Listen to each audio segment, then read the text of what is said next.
तो दोस्तों आज हम एक्सप्लेन करेंगे एक साउथ कोरियन मूवी जिसका नाम है सीक्रेटली ग्रेटली। ये कहानी है एक सोल्जर की जो कि एक नॉर्थ कोरिया की ट्रूप का लीडर होता है। उस ट्रूप का नाम होता है 5446 कॉप्स। ट्रूप के बारे में बहुत ही कम लोगों को पता होता है। उस सोल्जर का नाम होता है वॉन रयू वान। वॉन रयू वान से मिलने के लिए कर्नल आता है और वो उससे बोल रहा होता है कि तुम्हें मिशन के लिए साउथ कोरिया जाना है। और हम दोनों सिर्फ दो ही कंडीशन मिलेंगे, जब हमारा यूनिफिकेशन हो जाएगा और या फिर हम एनिमी के तौर पर मिलेंगे। और मैं तुम्हें सिर्फ एक ही बात बता रहा हूँ कि तुम्हें ज़िंदा रहना है। ऑनरी वॉन साउथ कोरिया चला जाता है। अब करीबन 2 साल बीत जाते हैं। एक जगह पर दो बच्चे होते हैं जो कि एक लड़के को पत्थर मारकर गिरा देते हैं और वो लड़का होता है वॉनरी वान, बट उसका अब नाम होता है डोंगू। डोंगू अब प्रिटेंड कर रहा होता है कि वो एक फूल है। डोंगू एक ओल्ड लेडी के साथ रहता है और उनकी एक शॉप होती है, वहाँ पर वो काम करता है। ओल्ड लेडी का नाम होता है जिनसोन इम, बट सब लोग उनको मार्केट ग्रैनी बोलते हैं। मार्केट ग्रैनी डोंगू को हर महीने सैलरी देती है और उसने काफ़ी सारे पैसे इकट्ठे कर लिए होते हैं। फिर डोंगू अपने रूम से बाहर निकलता है और वो नीचे जा रहा होता है, तभी वो जानबूझकर स्टेयर्स पर से गिर जाता है। तो फिर ग्रैनी उससे पूछ रही होती है कि तुम हर रोज़ कैसे गिर जाते हो। तभी वो हंस रहा होता है। तो फिर उसका रूल होता है कि एक दिन में 5 से ज़्यादा बार गिरना होता है। फिर बाद डोंगू वहाँ पर झाड़ू लगा रहा होता है। फिर वहाँ पर एक लड़की गुजर रही होती है जिसका नाम होता है यून यूरान। डोंगू उसे देखकर मुस्कुरा रहा होता है। तभी वहाँ पर एक लड़का आता है और उसे चांटा मार देता है। वो लड़का उसका भाई होता है। उस लड़के के जाने के बाद डोंगू बोल रहा होता है, जिस दिन मेरा टाइम आएगा मैं उस दिन तुम्हारी रिस्ट काट दूंगा। डोंगू देखता है कि वहाँ पर ग्रैनी आती हैं और वो कुछ गार्बेज पॉलिथीन में भर रही होती हैं। फिर डोंगो भी हेल्प करने के लिए जाता है, बट वो जानबूझकर वो पॉलिथीन फाड़ देता है ताकि ये लगे कि वो फूल है। फिर वो दोनों घर पर चले जाते हैं। तो फिर ग्रैनी उससे बोल रही होती है कि तुमने अभी तक अपने भाई को क्यों नहीं जगाया है। ग्रैनी का एक लड़का भी होता है। तो फिर डोंगो उसे उठाने के लिए जाता है, बट वो नहीं उठता है। फिर डोंगो वहाँ से चला जाता है। थोड़ी देर बाद वो शॉप की टेक केयर कर रहा होता है और वहाँ पर सोने का प्रिटेंड कर रहा होता है। अभी वहाँ पर दो बच्चे आते हैं और वहाँ से वो चॉकलेट ले रहे होते हैं। फिर वो चॉकलेट लेकर चले जाते हैं। तो फिर डोंगो एक डायरी निकालता है और उसमें लिख रहा होता है ये सारी बातें। कुछ देर बाद वहाँ पर एक लड़की आती है जो कि सिगरेट का कार्टन मांग रही होती है। उस लड़की का नाम होता है जियोन रान। उस लड़की ने काफ़ी कम कपड़े पहने होते हैं। तो फिर डोंगू बोल रहा होता है कि अगर तुम रिपब्लिक में ऐसे जाओगी तो फिर लोग तुम्हें मार सकते हैं। फिर वो उसे सिगरेट का कार्टन देता है और वो वहाँ से चली जाती है और कह रही होती है कि तुम ये सब मेरे खाते में लिख लेना। कुछ देर बाद वहाँ पर एक पोस्टमैन आता है और वो भी एक नॉर्थ कोरिया का स्पाई होता है। फिर वो स्पाई डोंगू से पूछ रहा होता है कि तुम यहाँ पर कितने दिनों से हो। तो फिर वो बोल रहा होता है कि मैं यहाँ पर 736 डेज से हूँ। फिर वो दोनों बात कर रहे होते हैं। थोड़ी देर बाद डोंगू एक वॉच देख रहा होता है और वो बोल रहा होता है कि अभी मुझे पार्टी की तरफ से कोई मैसेज नहीं आया है। फिर वो पोस्टमैन वहाँ से चला जाता है। रात को बहुत तेज बारिश हो रही होती है और डोंगू एक जगह पर होता है। वहाँ से वो दो बच्चे गुजर रहे होते हैं जो कि उसे पत्थर मार रहे होते हैं और उनकी मॉम भी होती है साथ में। डोंगू उनके सामने जाता है और अपनी ट्राउजर उतार कर वहाँ पर टॉयलेट कर रहा होता है ताकि वो फूल लगे। अभी वहाँ से यूरान गुजर रही होती है और वो उसे देख लेती है। तो फिर डोंगू बोल रहा होता है कि मेरा प्यार अब चला गया। अगले दिन दोबारा डोंगू बाहर झाड़ू लगा रहा होता है। तभी वहाँ से यूरान गुजर रही होती है और डोंगू उसकी तरफ देख रहा होता है, बट यूनरान उसे इग्नोर कर देती है। फिर वहाँ पर यूरान का भाई आता है और वो डोंगू को किक मारकर गिरा देता है। उसके भाई के जाने के बाद वहाँ पर जो ग्रैंडी का लड़का होता है वो डोंगू से मिल रहा होता है और बोल रहा होता है कि जब तुम्हें कोई मारे तो फिर तुम्हें भी मारना चाहिए। फिर वो डोंगू को अपने ऊपर पंच मारने के लिए बोल रहा होता है। फिर डोंगू इमेजिन कर रहा होता है कि वो उसे पंच मार रहा है, बट वो उसे पंच नहीं मार पाता। तभी वहाँ पर ग्रैनी आती हैं और वो बोल रही होती है कि डोंगू को साफ सफाई करनी है और डिलीवरी के लिए जाना है, इसे जाने दो। फिर वहाँ से वो पोस्टमैन गुजर रहा होता है। तो फिर डोंगू उसके पीछे चला जाता है। डोंगू उस पोस्टमैन से मिल रहा होता है। तो फिर वो पोस्टमैन उसे एक लेटर दे रहा होता है और कह रहा होता है कि तुम्हें अपना मिशन कंप्लीट करना है और वापस नॉर्थ कोरिया लौट जाना है। और मैं श्योर हूँ कि तुम मिशन कंप्लीट कर लोगे क्योंकि तुम मेरी तरह नहीं हो। पोस्टमैन बोल रहा होता है कि तुम्हारी वजह से मेरे घर से भी खबर आई है और जो मेरी मॉम थी वो पिछले विंटर ही गुजर गई। फिर वो पोस्टमैन वहाँ से चला जाता है। तो फिर डोंगू अपने घर पर जाता है और वहाँ पर वो लेटर खोलता है। तो फिर उस लेटर में उसकी मॉम की एक फ़ोटो होती है। फिर डोंगू उस फोटो की जगह पर रखता है और सामने झुक रहा होता है और बोल रहा होता है कि करीबन 11 साल हो गए हैं मैं आपसे नहीं मिला हूँ और ना ही मैंने आपको अपनी रिस्पेक्ट दी है। अगले दिन डोंगू ग्रैनी के बेटे के साथ एक जगह पर जाता है कुछ सामान देने के लिए। उन्हें कुछ रूमर सुने होते हैं कि जहाँ पर वो सामान देने के लिए गया होता है वहाँ पर एक नया लड़का आया होता है। वहाँ पर एक आदमी आता है जिसका नाम होता है गो वी सुन। सब लोग उसको ओल्ड मैन गो बोलते हैं और वो उनके नेबर में सबसे अमीर होता है और उनका एक लड़का भी होता है क्योंकि उन्होंने 4 रूम रेंट पर चढ़ा रखे होते हैं। उनमें से एक रूम रेंट पर ले रखा होता है जियोन रान ने। वहाँ पर एक और नया लड़का आया होता है। तो फिर ओल्ड मैन उस लड़के से बोल रहे होते हैं कि तुम्हें बाहर निकलना चाहिए और इन्हें हेल्प करना चाहिए, बट वो बाहर नहीं निकलता है। तो फिर वो दोनों वहाँ से चले जाते हैं। रात को डोंगू अपने रूम में होता है और वो एक्सरसाइज कर रहा होता है। डोंगू खड़ा जाता है और वो बोल रहा होता है क्या मैंने कोई मिस्टेक कर दी है या फिर कंट्री मुझे मारने वाली है। और वो एक लड़के का नाम ले रहा होता है जिसका नाम होता है ली हारांग और वो लीडर होता है ब्लैक ड्रैगन ट्रूप का। और ये वही लड़का होता है जो कि ओल्ड मैन के यहाँ पर रेंट पर रहने के लिए आया होता है। जैसे ही हीरांग अंदर आता है तो फिर डोंगू से लड़ना स्टार्ट कर देता है। डोंगू याद कर रहा होता है जब वो छोटा था तो फिर वो दोनों कॉम्पिटिटर थे एक दूसरे के। फिर वो दोनों रुक जाते हैं। तो फिर हीरांग उससे बोल रहा होता है कि तुम्हारे स्किल उतने ख़राब नहीं हुए हैं। फिर वो दोनों बाहर जाते हैं और वो दोनों बातें कर रहे होते हैं। तो फिर डोंगू पूछ रहा होता है कि तुम यहाँ पर क्या कर रहे हो, तुम तो जनरल ली के बेटे हो। जनरल ही नहीं 5446 कॉप्स को बनाया होता है। हीरांग बोल रहा होता है कि मेरे फादर ने मुझे यहाँ पर भेजा है और मेरा एक मिशन है। तो फिर वो उससे पूछ रहा होता है तुम्हारा क्या मिशन है, मैं भी तो यहाँ पर हूँ, मुझे तो कोई मिशन नहीं दिया गया। हीरांग बोल रहा होता है कि तुम यहाँ पर अपना मिशन पूरा करो फूल बनने का, और मैं जा रहा हूँ यहाँ से। फिर डोंगू अपने रूम में चला जाता है और वो वही वॉच चेक कर रहा होता है। अगले दिन डोंगू एक जगह पर कुछ सामान डिलीवर करने के लिए जाता है। तो फिर वो देख रहा होता है कि वहाँ से हीरांग गुजर रहा होता है और वो उसका पीछा करने लग जाता है। रास्ते में डोंगू को पोस्टमैन मिलता है। तो फिर वो उसे रोकता है और उससे कपड़े ले लेता है और उसकी स्कूटी। डोंगू अभी भी हीरांग का पीछा कर रहा होता है। तो फिर वो दोनों एक बिल्डिंग पहुंचते हैं और वहाँ पर वो लिफ्ट में होते हैं। जिस डिलीवरी सर्विस में वो आदमी काम करता है, तो फिर वहाँ पर उसका एक और मेंबर आता है और वो डोंगू से पूछ रहा होता है कि तुम यहाँ पर क्या कर रहे हो। डोंगू को वहाँ पर एक पोस्टर दिखाई देता है ऑडिशन का, और वो बोल रहा होता है कि मैं इसके लिए आया हूँ। कुछ देर बाद हीरांग लिफ्ट से बाहर निकल जाता है और डोंगू उसके पीछे जा रहा होता है। तो फिर वो देखता है कि हीरांग एक ऑडिशन के लिए जा रहा है। पार्क में वही ओल्ड मैन डोंगू कपड़े पहनकर बैठा होता है। तो फिर वहाँ पर वो दो बच्चे आते हैं और वो उसे पत्थर मार रहे होते हैं। वो पोस्टमैन पीछे मुड़ता है, तो फिर लड़के उसे देखकर भाग जाते हैं। ट्यूशन देने के बाद हीरांग वहाँ से चला जाता है और वो एक पार्क में बैठा होता है। फिर वहाँ पर डोंगू आता है और वो उससे बात कर रहा होता है। तो फिर हीरांग बोल रहा होता है कि मुझे उन्होंने डिस्क्वालीफाई कर दिया। हीरांग बोल रहा होता है कि मेरा मिशन ये है कि मुझे ऑडिशन को पास करना है। डोंगू बोल रहा होता है कि तुम्हारा मिशन मुझसे बहुत ज़्यादा आसान है। देर बाद डोंगू वहाँ से चला जाता है। रात को अपने रूम में होता है और वहाँ पर एक लेटर लिख रहा होता है अपनी मॉम के लिए। अभी डोंगू रूम के बाहर जाता है, तो फिर वहाँ पर वही लड़का होता है जो कि उसे पत्थर मारता है और वो रो रहा होता है। लड़का बोल रहा होता है कि तुम मेरे साथ बाहर चलो और मेरे भाई को ढूंढो, वो खो गया है। वो टॉयलेट करने के लिए बाहर गया था बट वो अभी तक नहीं आया। डोंगू बोल रहा होता है ये तो अच्छी बात है कि अब वो मुझ पर पत्थर नहीं फेंक पाएगा। लड़का बोल रहा होता है ये अच्छी बात कैसे है, वो मुझे आज तक छोड़कर नहीं गया जब से हमारे फादर की मौत हुई है। फिर वो लड़का बोल रहा होता है कि मैं तुम्हें अपनी पूरी चौकड़ी दे दूंगा, तुम मेरे साथ बाहर चलो। तो फिर डोंगू मान जाता है। फिर डोंगू उस जगह पर जाता है जहाँ पर वो लड़का टॉयलेट कर रहा होता है। डोंगू जमीन को टच करता है और अपनी टंग से उसे टेस्ट कर रहा होता है। तो फिर बोल रहा होता है कि इस लड़के को शायद डायबिटीज़ है। फिर वो एक छत पर जाता है और वो देख रहा होता है कि आसपास में पड़ोस के लोग जो होते हैं वो भी उस लड़के को ढूंढ रहे होते हैं। वही डोंगू को उस लड़के की आवाज़ सुनाई देती है। तो फिर वो एक जगह पर पहुंचता है और वो लड़का एक शॉप में होता है और उस शॉप का जो ओनर होता है उनका नाम होता है मिस्टर पार्क, और वो एक बार्बर होते हैं। वो लड़का मिस्टर पार्क से कुकीज़ मांग रहा होता है। तो फिर मिस्टर पार्क उसे कुकीज़ देते हैं और कह रहे होते हैं कि तुम अपनी मॉम को बताना, और उसे जाने के लिए बोल रहे होते हैं। फिर वो लड़का मान जाता है। तो फिर डोंगू बोल रहा होता है मुझे लगता है कि मिस्टर पार्क को इस लड़के की मॉम से प्यार है। डोंगू अपने कपड़े चेंज करता है और एक ब्रा पहन लेता है। तो फिर वो बाहर जाता है उन लोगों के सामने और सब लोग उसे समझ रहे होते हैं कि वो एक चोर है। डोंगू ने अपने फेस पर पॉलिथीन लगा रखी होती है, तो फिर कोई भी उसे पहचान नहीं पा रहा होता। फिर वो उसका पीछा कर रहे होते हैं। तभी डोंगू एक जगह पर चढ़ जाता है और उनसे भागने में कामयाब हो जाता है। फिर वहाँ पर मिस्टर पार्क आते हैं उस लड़के के साथ। तो फिर सारे लोग समझ रहे होते हैं कि मिस्टर पार्क ने इस लड़के को बचाया है।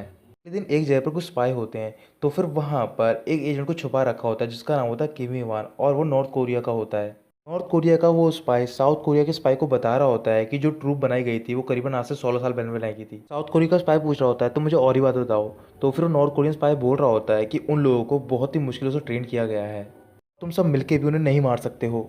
डोंगू से मिलने के लिए वो पोस्टमैन आता है और वो उसे बोल रहा होता है मुझे पार्टी ने मैसेज सेंड करा है और मैं नॉर्थ कोरिया जा रहा हूँ, मुझे तुमसे एक फेवर चाहिए। तो फिर वो उसे अपने रूम में ले जाता है। वो पोस्टमैन बोल रहा होता है कि जब मैंने अपनी मॉम की खबर सुनी तो फिर मुझे डर लग रहा है कि मैं अपनी फैमिली के फेसेस नहीं देख पाऊंगा। फिर वो बोल रहा होता है कि तुम मेरी हेल्प करो, मुझे यहाँ पर कुछ लोगों को मारना है और अपने आप को मारना है, तभी मेरी फैमिली सेफ में रहेगी। अभी डोंगू एक गन निकालता है और उसके ऊपर पॉइंट कर देता है और बोल रहा होता है कि तुम्हें सुसाइड करना है। जो नॉर्थ कोरियन स्पाई डिटेल्स दे रहा होता है सारी, तभी उसको सर में एक गोली लग जाती है क्योंकि दूसरी बिल्डिंग के टेरेस पर एक शूटर बैठा होता है। वो पोस्टमैन सुसाइड नहीं कर पाता है। तो फिर डोंगू से समझा रहा होता है कि तुम अपनी कंट्री वापस जाना है और वहाँ पर एक सोल्जर की तरह लौटना है। जब उस नॉर्थ कोरियन स्पाई को गोली लगी होती है तो फिर वहाँ पर और भी स्पाई आते हैं साउथ कोरिया के। फिर वहाँ पर एनएस टीम का लीडर आता है जिसका नाम होता है सीओ सुक युग। तो फिर वो बोल रहा होता है बुलेट को निकाल के कि ये एंटी मटेरियल राइफल की है। फिर वहाँ पर जो साउथ कोरियन स्पाई होता है वो सू युग से बोल रहा होता है कि हम एक अपनी यूनिट बनाएंगे जो कि 5446 के अगेंस्ट में होगी। रात को डोंगू इस जगह पर अकेला बैठा होता है। तो फिर वहाँ से हीरा गुजर रहा होता है और उससे बोल रहा होता है मैं एक और ऑडिशन के लिए जा रहा हूँ। फिर वो अपने रूम में चला जाता है और अपनी मॉम के लिए लेटर लिख रहा होता है। लेटर लिखने के बाद वो लेटर एक जगह पर रख रहा होता है। तो फिर वहाँ पर और भी ऐसे कई सारे लेटर होते हैं। तभी अचानक से उसके रूम की लाइट चली जाती है और वहाँ पर कोई आता है जो कि उस पर गन पॉइंट कर देता है। डोंगू बोल रहा होता है तुम्हें पता है कि तुम किस पर एम कर रहे हो। डोंगू पूछ रहा होता है कि तुम कौन सी ट्रूप से हो। तो फिर वो नहीं बता रहा होता। तभी ग्रैनी की आवाज़ आती है और उससे पूछ रही होती है कि तुम्हें कल डिलीवरी देने के लिए जाना है। डोंगू कुछ भी नहीं बोल रहा होता। तो फिर ग्रैनी को लग रहा होता है कि वो सो गया है। डोंगू से बोल रहा होता है क्या तुम्हें चिंता हो रही है उस ग्रैनी के बारे में। डोंगू मना कर देता है। तो फिर वो लड़का बोल रहा होता है कि तुम्हें भूलना नहीं है कि तुम कौन हो, और वहाँ से चला जाता है। डोंगू उसे पकड़ने की कोशिश कर रहा होता है बट वो नहीं पकड़ पाता, और ये वही लड़का होता है जिसने कि नॉर्थ कोरियन स्पाई को मारा होता है। फिर डोंगू को वहाँ पर जियोन मिलती है, तो फिर जियोन उसे अपने पास बुलाती है और पार्क में ले जाती है। काफ़ी ज़्यादा ड्रिंक कर रखी होती है, तो फिर डोंगू बोल रहा होता है तुम्हें ड्रिंक नहीं करनी चाहिए, तुम बीमार पड़ जाओगी। जियोन बोल रही होती है कि तुम्हारी लाइफ कितनी आसान है क्योंकि तुम्हें कोई भी चिंता नहीं है और मुझे आज बहुत अच्छा फील हो रहा है, तो फिर मैं तुम्हें कन्फेस करूँगी कुछ चीज़। फिर वो उसे अपना असली नाम बताती है और कह रही होती है जब मैं 18 साल की थी तो फिर मैंने एक बच्चे को जन्म दिया था, बट मेरे पेरेंट्स ने उसे यूएस भेज दिया एडॉप्शन के लिए। करीबन 7 साल हो गए हैं और मैं उससे आज तक नहीं मिली हूँ। फिर जियोना रोने लग जाती है, तो फिर वो डोंगू से बोल रही होती है अब तुम्हारी बारी है। तो फिर डोंगू अपनी सारी बातें बता रहा होता है, बट वो मन में बोल रहा होता है। फिर वहाँ पर सो जाती है, तो फिर डोंगू उसे कैरी करता है और उसके घर पर ले जा रहा होता है। तो फिर वहाँ पर उसे हीरांग मिलता है। फिर वो उसे हीरांग के पास छोड़ देता है और वो उड़ जाती है और हीरांग पर वॉमिटिंग कर देती है। हीरांग उसे रूम तक छोड़कर आता है और अपने कपड़े चेंज कर बाहर आ जाता है। हीरांग बोल रहा होता है तुम्हारे पास वो पोस्टमैन आया था, क्या तुमने उसे मार दिया? तो फिर वो मना कर देता है। हीरांग बोल रहा होता है कि वो हम पर बिलीव नहीं करते हैं शुरुआत से ही, और अगर हम वापस नॉर्थ कोरिया लौट भी गए तो फिर वो हमें मार डालेंगे। उनको बोल रहा होता है कि मैं इस चीज़ के लिए तैयार हूँ जब तक कि पार्टी वादा करेगी वो मेरी मॉम की टेक केयर करेगी। फिर डोंगू वहाँ से चला जाता है। जब वो जा रहा होता है तो फिर एक स्ट्रीट में वही लड़का होता है जो कि उस दिन उस पर गन पॉइंट कर रहा होता है। फिर वो लड़का याद कर रहा होता है आज से कई साल पहले जब वो छोटा था तब वो डोंगू से मिला था, यानी कि वॉनरूमान से, और इस लड़के का नाम था ली हेजिन।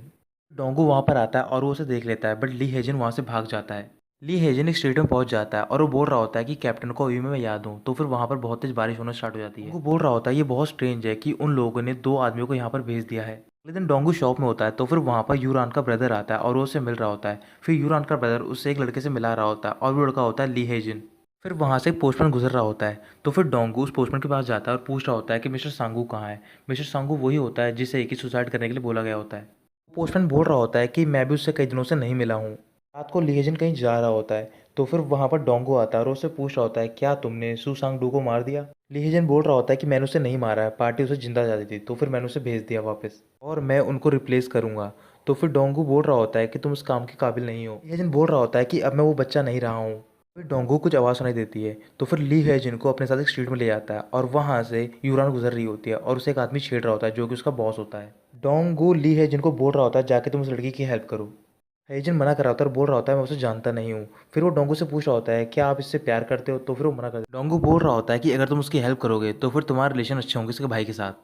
तो फिर वो उसकी हेल्प करने जा रहा होता है, तभी वहाँ पर यूरान का भाई आता है और वो उस आदमी से लड़ रहा होता है। तो फिर यूरान उसे रोक लेती है। फिर वो आदमी बोल रहा होता है कि मैं तुम्हारी बहन को काम से निकाल दूंगा। यूरान अपने भाई के साथ वहाँ से चली जाती है। थोड़ी देर बाद डोंगू उस आदमी के पास जाता है और उसे पीट रहा होता है। फिर उसे पार्क में ले जाता है और उसकी फोटोज खींच रहा होता है क्योंकि उस आदमी ने ब्रा पहन रखी होती है। डोंगू बोल रहा होता है कि अगर तुमने उसे काम से निकाल दिया तो फिर ये पिक्चर इंटरनेट पर वायरल हो जाएंगी। एक दिन डोंगू, हीरांग और हेजिन साथ में होते हैं, तो फिर हीरांग बोल रहा होता है कि हेजिन को मिशन साइन नहीं करना चाहिए था, ये बहुत यंग है। फिर हेजिन अपने आप को गीला करता है, तो फिर वो दोनों देख रहे होते हैं कि उसकी बॉडी पर बहुत सारे निशान होते हैं। फिर डोंगू को आवाज़ सुनाई देती है। जब वो नीचे देखता है तो फिर बाहर 2 आदमी आए होते हैं और वो ग्रैनी को परेशान कर रहे होते हैं और वो शॉप का सारा सामान तोड़ रहे होते हैं। तो फिर डोंगू जानबूझकर सीढ़ियों से गिरता है और जाके उस आदमी को पकड़ लेता है। आदमी डोंगू को धक्का देता है और डोंगू कुछ बॉटल्स पर नीचे जा रहा होता है उसकी हेल्प करने के लिए। तो फिर हीरांग उसे रोक लेता है और कह रहा होता है कि वो 2 साल से यहाँ पर है, उसे हैंडल करने दो। फिर ग्रैनी उस आदमी से लड़ रही होती हैं, तभी वो आदमी ग्रैनी को धक्का देता है और वो कई सारी बॉटल्स पर गिरने वाली होती हैं। तभी डोंगू ग्रैनी को बचा लेता है। डोंगू को गुस्सा आ रहा होता है, तभी ग्रैनी उसका हाथ पकड़ लेती है और बोल रही होती हैं कि तुम इन सबसे दूर रहो। रात को ग्रैनी के बेटे को ये बात चलती है, तो फिर ग्रैनी का बेटा उन लोगों से लड़ने के लिए जाता है। सारे मिलके उस लड़के को बहुत पीट रहे होते हैं। फिर वहाँ पर डोंगू और हेजन आते हैं। तो डोंगू हेजन से बोलता है कि तुम वहाँ पर जाओ और उन आदमी को पीटो, बट उन्हें मारना मत। हेजन वहाँ पर जाता है और उन सारे आदमियों को पीटता है और जो ग्रैनी का लड़का होता है वहाँ से चला जाता है। अगले दिन वो ग्रैनी ओल्ड मैन से मिल रही होती है, उससे बोल रही होती हैं क्या आपको डोंगू के बारे में कुछ पता चला? डोंगू का कुछ ना कुछ तो पास्ट होगा ज़रूर। ओल्ड मैन बोल रहे होते हैं कि मैं कोशिश कर रहा हूँ। वो सारे ओल्ड मैन के यहाँ पर इकट्ठा हुए होते हैं क्योंकि वहाँ पर पार्टी हो रही होती है। पार्टी खत्म होने के बाद डोंगू, हीरांग और हेजिन एक जगह पर जाते हैं और वहाँ पर कुछ काम कर रहे होते हैं और साथ में बातें कर रहे होते हैं। जिस कर्नल ने डोंगू को साउथ कोरिया में भेजा होता है, तो फिर वो अपने सीनियर से बात कर रहा होता है। उसके सीनियर उससे बोल रहे होते हैं कि जितने भी हमारे स्पाई हैं साउथ कोरिया में, उनको ऑर्डर दिया जाए कि वो सुसाइड कर लें। आज से ही 54-46 यूनिट को डिसमेंटल किया जा रहा है। फिर वो कर्नल बोल रहा होता है कि अगर उनको मरना है तो फिर उन्हें नेशंस के रेवोल्यूशन सोल्जर के ऑनर के तौर पर मरना चाहिए। ट्रेटर के बजाय हमें इतना ऑनर तो देना चाहिए। तो फिर वो सीनियर बोल रहा होता है क्या तुम इस बात से श्योर हो? कर्नल बोल रहा होता है कि अगर उन्होंने मेरी बात नहीं मानी तो फिर मैं उन्हें खुद मार दूंगा। ओल्ड मैन ने डोंगो को मिलने के लिए बुलाया होता है और उससे बोल रहे होते हैं कि मैं तुम्हारा बैकग्राउंड नहीं ढूंढ पाया, हमारे डाटाबेस में तुम्हारे बारे में कुछ भी नहीं है। मैं भी तुम्हारे पास्ट के बारे में जानना चाहता हूँ, बट तुम्हें डिसअपॉइंट नहीं होना चाहिए। इससे कुछ भी फर्क नहीं पड़ता कि तुम कौन हो और इससे पहले क्या थे। जो मैटर करता है कि अब तुम क्या हो, वो इम्पोर्टेंट है। डोंगू वहाँ से चला जाता है। थोड़ी देर बाद उसकी वॉच पर एक मैसेज आता है और जितने भी स्पाई होते हैं वहाँ पर सबके पास मैसेज आया होता है। जिनके पास भी मैसेज आता है और उसमें उसके लिए एक मिशन होता है और जिसका मिशन होता है वो होता है कमिट सुसाइड। एक एक करके जितने भी स्पाई होते हैं साउथ कोरिया में, नॉर्थ कोरिया के, वो अपने आप को मार रहे होते हैं। तो फिर आखिर में सिर्फ 3 स्पाई बचते हैं। वो होते हैं डोंगू, हीरांग और हेजिन। फिर हेजिन डोंगू के पास जाता है और उसे मारने की कोशिश कर रहा होता है। हीरांग पूछ रहा होता है क्या आप मौत से डरते हो? तो फिर डोंगू बोल रहा होता है जब तक मेरी फैमिली ठीक है तब तक मैं नहीं डरता हूँ, बट उससे पहले मैं चीफ ट्रेनर से बात करना चाहूँगा, यानी कि कर्नल से। ही जिनको याद आ रहा होता है कि जब वो डोंगू से मिला होता है तो फिर वो बोल रहा होता है कि आप भी मुझे अपनी यूनिट में ले लो। अभी डोंगू उसके पैर में एक नाइफ मार देता है और कह रहा होता है कि अगर मैं से एक और इंच नीचे ले गया तो फिर तुम कभी भी नहीं चल पाओगे, और कभी मत भूलना कि ये कितना पेनफुल होता है। जिस दिन तुम इस पेन को सर्वाइव करना सीख जाओगे तब मैं तुम्हें अपनी ट्रूप में शामिल कर लूँगा। हेजिन बोल रहा होता है कि अगर आप उस दिन मुझे नाइफ नहीं मारते तो फिर शायद आज मैं ज़िंदा नहीं होता। फिर वो उसके ऊपर गन पॉइंट कर देता है। तभी वहाँ पर हीरांग आता है और वो डोंगू से बोल रहा होता है मैंने तुमसे कहा था कि वो हमारा यूज़ कर रहे हैं, हम उनके लिए कुछ भी नहीं है। जो एनएस की टीम होती है वो सारे नॉर्थ कोरिया की डेड बॉडीज़ को देख रही होती है। तो फिर उनमें से एक ऑफिसर सीयूक के पास जाता है जो कि उनका लीडर होता है और वो उन्हें एक चिप दे रहा होता है। ऑफिसर बता रहा होता है कि ये चिप हमें इनकी बॉडीज़ में मिली है। सीयूक अपने सीनियर को कॉल कर रहा होता है और बोल रहा होता है कि हमें सबको रोकना होगा। सीनियर बोल रहा होता है कि ये हमारा काम नहीं है। तो फिर सीयूक बोल रहा होता है वो अभी काफ़ी यंग है। फिर वो सीनियर कॉल कट कर देता है। अगले दिन हेजिन का 2 स्पाई पीछा कर रहे होते हैं और वो उसे मारने के लिए आए होते हैं। तभी हेजिन उन्हें देख लेता है और उन्हें मारना स्टार्ट कर देता है। डोंगू से भी एक आदमी मिलने के लिए आया होता है और वो होता है सुयोक। सुयोक बोल रहा होता है कि तुम हमारे एनिमी हो बट मैं नहीं चाहता कि तुम मर जाओ, तुम्हारी कंट्री ने तुम्हें छोड़ दिया है। तभी वहाँ पर हेजिन आता है। तो फिर सुयुक वहाँ से भाग रहा होता है और वो उसका पीछा करने लग जाता है। हेजिन जब एक जगह पर पहुँचता है तो फिर वहाँ पर एक कार आती है और वो उसे टक्कर मार देती है। फिर वहाँ पर एनएस टीम के और भी कई ऑफिसर आते हैं और वो उसको पकड़ लेते हैं। डोंगू भी वहाँ पर जा रहा होता है। तभी वहाँ पर वो पोस्टमैन आ जाता है और वो उसे रोक लेता है। फिर वो पोस्टमैन बोल रहा होता है कि मैं नॉर्थ कोरिया नहीं गया, अगर मैं वहाँ पर गया तो फिर वो मुझे मार देंगे और उन्होंने मेरी फैमिली को भी मार दिया है। सो युग हेजन के पास जाता है और उसका स्टमक कट करता है और वहाँ से वो चिप निकालता है और उसे दिखा रहा होता है। अगले दिन वो कर्नल साउथ कोरिया आ रहा होता है उन सबको मारने के लिए। डोंगू मिस्टर पार्क की शॉप पर जाता है अपने बाल कटवाने के लिए। वो कह रहा होता है कि मैं अपनी मॉम से मिलने के लिए जा रहा हूँ। बाल कटवाने के बाद डोंगू यूरान से मिल रहा होता है और कह रहा होता है कि तुम सारी बातें अपने भाई से शेयर करा करो, जितना तुम्हें लगता है वो उससे ज़्यादा मेच्योर है। फिर वहाँ पर उसका भाई आता है और वो डोंगू को चांटा मारने जा रहा होता है बट वो नहीं मार पाता। फिर डोंगू उससे बोल रहा होता है कि तुम फाइट मत करा करो और अपनी पढ़ाई में ध्यान दो, अगर तुम अपनी बहन की टेक केयर करना चाहते हो। वो दोनों वहाँ से चले जाते हैं। थोड़ी देर बाद डोंगू ग्रैनी से मिल रहा होता है और बोल रहा होता है कि मैं वापस जा रहा हूँ जहाँ से मैं बिलोंग करता हूँ। ग्रैनी बोल रही होती है कि अच्छी बात है तुम वापस जा रहे हो और अपनी मील्स को स्किप मत करना। फिर ग्रैनी उसे एक सूट देती है और कह रही होती है कि जब तुम मुझे मिले थे तब तुमने ये पहन रखा था और मैंने तुम्हारी पॉकेट में एक पासबुक रख दी है। डोंगू बोल रहा होता है मैं इसे नहीं ले सकता हूँ, आपको इसे अपने बेटे के लिए सेव करना चाहिए। ग्रैनी मना कर देती है। डोंगू को याद आ रहा होता है जब वो पहली बार यहाँ पर आया होता है तो फिर वो काफ़ी जख्मी हालत में होता है। ग्रैनी उसे पहली बार मिली होती हैं और उसे अपने घर पर ले गई होती हैं। डोंगू बोल रहा होता है कि आपको ऑपरेशन करवाना चाहिए इससे पहले कि देर हो जाए। फिर डोंगू वहाँ से चला जाता है तो फिर वो ग्रैनी रोने लग जाती हैं। डोंगू सूट पहनता है और वो जियोनरान से मिल रहा होता है तो फिर जियोनरान उसे देखकर चौंक जाती है। डोंगू उसे एक एड्रेस देता है और वो बोल रहा होता है कि तुम्हारा बेटा यहाँ पर है, तुम उसके पास जाओ और उससे मिल लो। जब तुम वापस आ जाओगी मिलकर तो फिर तुम सारा पैसा पे कर देना जो भी सिगरेट्स का है और अपनी बॉडी को कवर करके रखा करो। फिर डोंगू वहाँ से चला जाता है तो फिर जियोनरान रो रही होती है।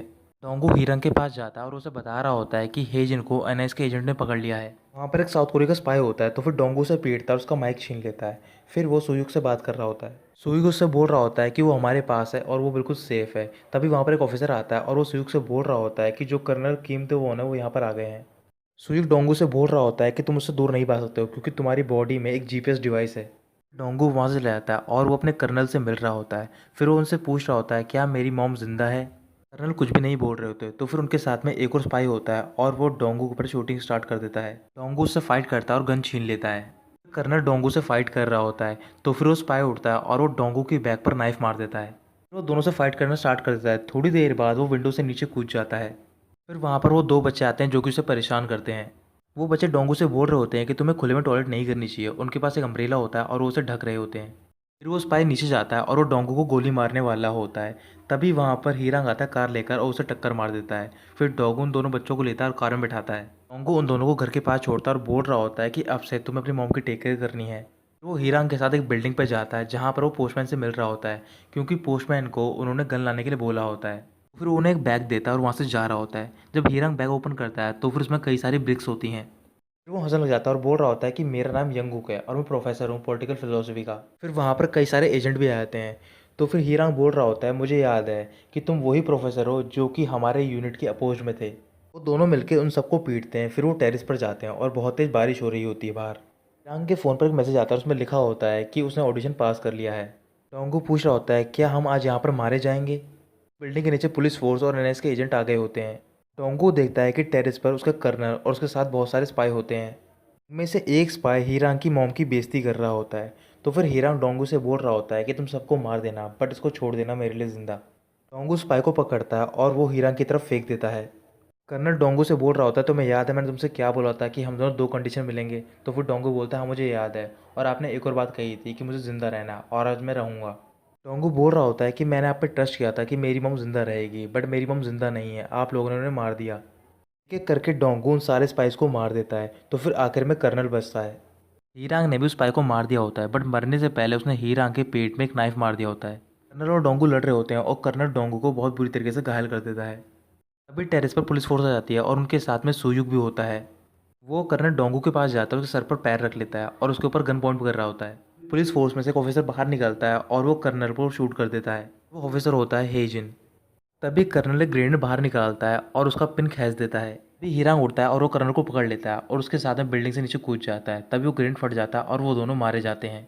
और उसके पास एक मैसेज आता है और वो उन सबको अरेस्ट करने के लिए बोल रहे होते हैं। वो उन दोनों को अरेस्ट करने जा रहे होते हैं। तभी हेजिन उन पर गन पॉइंट कर देता है और उन पर शूट करने लग जाता है। डोंगू ज़मीन पर लेटा होता है और वो बोल रहा होता है कि मैं वापस उस टाइम में जाना चाहता हूँ। फिर वो देख रहा होता है कि उसकी पॉकेट में एक पासबुक होती है। डोंगू उसे ओपन करता है तो फिर उसमें डोंगू की बजाय लिखा होता है माई सेकंड सन वीज। तभी डोंगू रोने लग जाता है और जो ग्रैनी होती हैं वो अभी भी डोंगू के बारे में सोच रही होती हैं। ग्रैनी का बेटा एक कैप देख रहा होता है। तो फिर उस पर डोंगू ने सिलाई करी होती है और लिखा होता है पुलिस चोडो सेक। यू रान और जियोन रान भी अभी डोंगू के बारे में सोच रही होती हैं। वो दोनों बच्चे भी अभी डोंगू के बारे में पूछ रहे होते हैं। जो पुलिस फोर्स होती है वो हेजिन पर फायरिंग स्टार्ट कर देती है। तो फिर डोंगू उड़ता है और वो उसे कवर कर रहा होता है। तो फिर उसे भी गोली लग जाती है और वो दोनों साथ में बिल्डिंग से नीचे गिर जाते हैं। डोंगू को याद आ रहा होता है जब वो तीनों साथ में बैठे होते हैं। तो फिर हेजिन उससे पूछ रहा होता है कि आप अगली लाइफ में क्या बनना चाहोगे। डोंगू बोल रहा होता है कि मैं एक ऑर्डिनरी पर्सन बनना चाहूँगा। फिर डोंगू से उसका ड्रीम पूछ रहा होता है। तो फिर हेजिन बोलता है कि मैं आपके पड़ोस में रहना चाहूँगा। तो फिर हीरांग भी बोल रहा होता है कि मैं भी एक लड़की बनना चाहूँगा और तुम दोनों के पड़ोस में रहना चाहूँगा। और उस दिन वो तीनों काफ़ी हंस रहे होते हैं। डोंगू मर जाता है। अब कई महीने बीत जाते हैं और विंटर आ जाती है। रैनी से मिलने के लिए कुछ लोग आए होते हैं और उन्होंने डोंगू के बारे में बताया होता है कि वो एक स्पाई होता है। रैनी बोल रही होती है कि मैं इस बात पर इमेजिन नहीं कर सकती हूँ। जब भी वो यहाँ पढ़ता तो फिर रौनक रहती थी, वो आस पास में यहाँ पर घूमता रहता था। हमेशा वो ग्रीन स्विमसूट पहनता था और गलतियाँ करता रहता था। फिर वो उस जगह पर जाती है जहाँ पर वो पहली बार डोंगू से मिली होती है और वहाँ पर उन्होंने अपने बेटे के साथ में डोंगू की तस्वीर लगाई होती है। उन्होंने फोटो पर एक लाइन लिखी होती है कि अगर डोंगू तुम जिंदा हो तो फिर तुम यहाँ पर एक लाइन लिखना। ग्रैनी देखती है कि फोटो के पीछे एक लाइन लिखी होती है और वो होती है कि मॉम आप बीमार मत होना। तभी ग्रैनी रोने लग जाती है। तो फिर दोस्तों यहीं खत्म होती है ये कहानी।